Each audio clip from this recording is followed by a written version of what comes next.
A kind girl paid for a meal from a millionaire who pretended to be poor.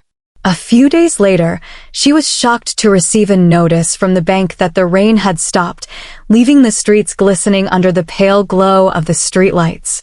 Fred Shelton pulled his coat tighter, the chill biting through the fabric as he wandered aimlessly, his steps echoing softly against the quiet buzz of the city. He didn't know how far he had walked, only that his office and the suffocating demands of the day felt distant now. He reached into his pocket out of habit, only to remember his phone and wallet were on his desk, abandoned in his rush to escape the endless calls and emails ahead. A dim neon sign flickered, Millie's Diner. The small building exuded warmth, the kind that drew weary souls toward its embrace. The windows glowed softly, framing a scene of checkered floors, faded red booths, and the gentle hum of conversations. Without a second thought, Fred pushed open the door, the bell above jingling and greeting. The diner smelled of coffee and grease, a comforting contrast to the sterile, over-perfumed restaurants he frequented with business partners. A waitress darted between tables, her movements quick but deliberate, like someone accustomed to juggling chaos with practiced ease. She caught his eye, slightly disheveled but cheerful, her dark hair tied back into a ponytail and her eyes sharp despite the weariness etched into her features. Fred hesitated near the counter, suddenly aware of his rumpled appearance and lack of resources. The waitress approached him with a welcoming smile, clutching a small notebook in one hand. "Take a seat wherever you like," she said, her voice warm but brisk, as though kindness had to be rational between tasks. Fred slid into the booth furthest from the door, adjusting his tie out of habit. The waitress appeared moments later, a menu already in her hand. "Long day?" she asked, setting the menu on the table without waiting for him to pick it up. Fred gave a small, tired laugh. "You could say that." Her gaze lingered for a moment, as if she could see through the layers of exhaustion he wore like armor. "Coffee?" she offered. "Sure, thanks," he replied, grateful for the simplicity of the exchange. She disappeared behind the counter, leaving him to glance around the diner. The walls were adorned with faded photographs and chalkboard specials written in a cheerful scroll. It wasn't flashy, but it felt real, in a way that reminded Fred of simpler times he couldn't quite recall.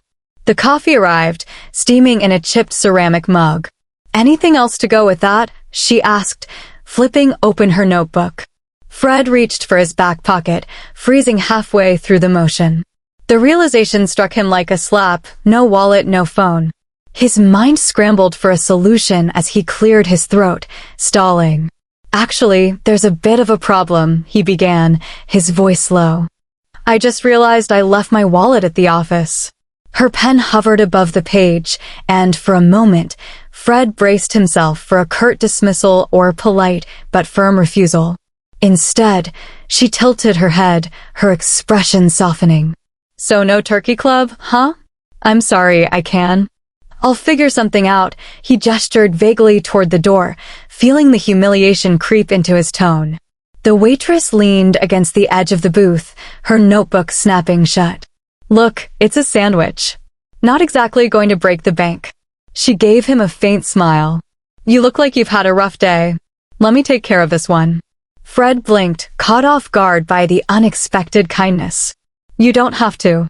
"I know I don't," she cut him off, already turning toward the counter. "But everyone needs a break now and then." Moments later, she returned with a plate of food, setting it in front of him with practiced efficiency. "Enjoy," she said simply, before moving on to another table, her ponytail swaying with every step. Fred ate slowly, the turkey club disappearing bite by bite as he watched her weave through the diner. She greeted every customer by name, remembered their usual orders, and even slipped an extra slice of pie to an elderly couple at the corner booth. She wasn't just a waitress, she cared in a way that seemed woven into her very being. When he finished, he approached the counter, his empty coffee cup in hand. The waitress glanced up from the register, arching a brow. "That good, huh?" Fred chuckled. "Better than good." "Thank you, Anna." He gestured toward her name tag. "I owe you one." She waved him off. Just come back when you've got your wallet, or don't, whatever works. Fred lingered for a moment, unsure how to express the odd mix of gratitude and humility swirling inside him. I might just do that, he said finally, offering a small smile before stepping into the night. As the bell jingled behind him, Fred felt a flicker of something unfamiliar, a lightness, a sense of possibility. The cold air nipped at his face, but the warmth of the diner and the memory of Anna's quiet generosity stayed with him long after he disappeared into the city streets. Fred sat in his office, the familiar hum of the city muffled by the floor-to-ceiling windows.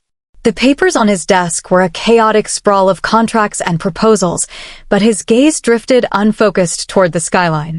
The numbers and deadlines blurred into meaningless figures.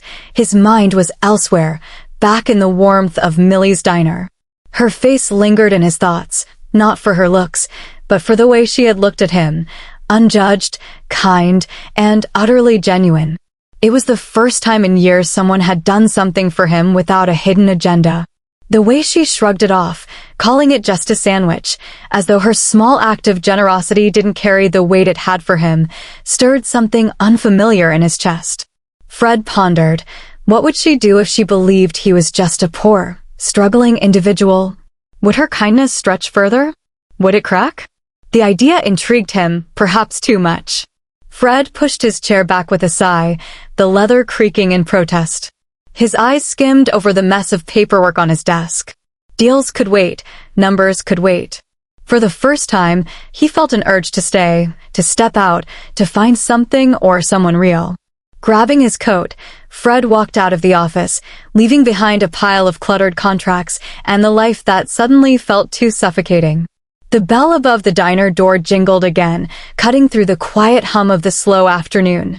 Fred hesitated for a moment on the threshold, his fingers brushing the edge of the door as he glanced around.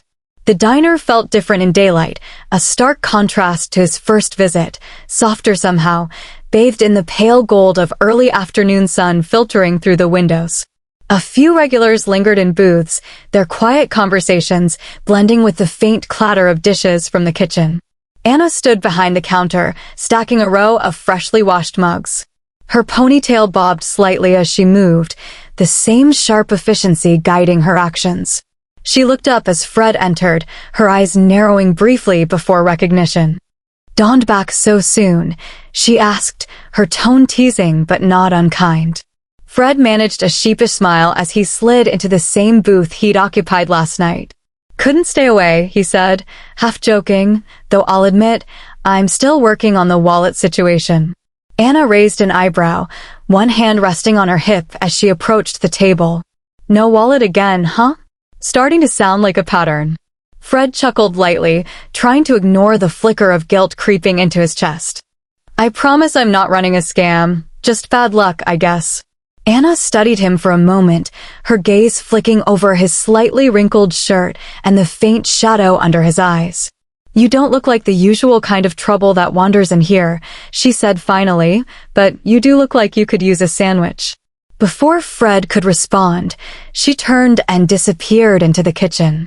He leaned back against the worn leather of the booth, letting his eyes drift over the room. There was something grounding about the place, the muted colors, the smell of coffee and grease, the easy rhythm of it all. It felt like stepping into a world where things moved slower, where life wasn't measured in deals closed or emails answered. Anna returned a few minutes later, balancing a plate and a glass of water with practiced ease. She set them down in front of him with a small flourish. "Turkey club and water," she said, "on the house again." Fred hesitated, searching her face for any hint of annoyance or judgment, but found none, just the same quiet warmth she carried in her voice and movements. "You're too kind," he said, almost cautiously. Anna shrugged, sliding the notebook from her apron pocket and flipping it open. "Kindness is cheaper than fixing a broken door," she replied, glancing over at the elderly man at the counter. "Besides, you don't seem like the type to take advantage." Fred laughed softly. "That's a relief. I was worried I might be giving off grifter vibes." Anna smiled faintly, tapping her pen against the edge of the notebook. "Not quite. More like a guy trying to figure things out." Fred tilted his head, taken aback by her words. That obvious, huh? Not really, she said, her gaze steady, but most people don't wander into diners without their wallets unless they've got something on their mind.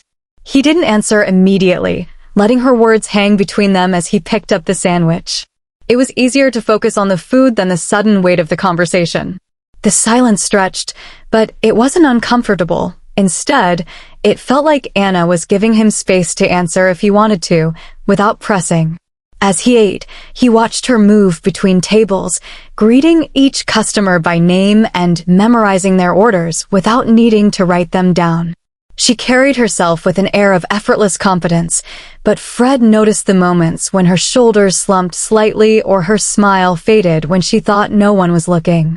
It wasn't exhaustion exactly, it was something deeper, a quiet resilience that struck him in a way he couldn't quite explain. When Anna circled back to his table, he set the sandwich down and gestured toward her with a faint smile. You've managed this place flawlessly. Millie has been my second home since I was a kid, she said, glancing around the diner with a faint, wistful smile. I guess I've had a lot of practice. Fred wanted to ask more about her life, her family, the stories behind the worn photographs on the walls, but something about her expression held him back. Instead, he nodded, his smile softening. Well, thanks for the sandwich again. I owe you big time. Anna waved him off, already reaching for the stack of plates left behind by another table.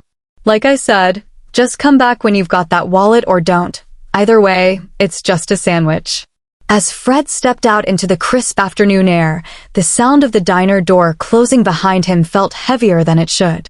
He lingered for a moment, staring down the street, but thinking only of the woman inside, the way she carried herself, the way she seemed to understand people without asking too many questions.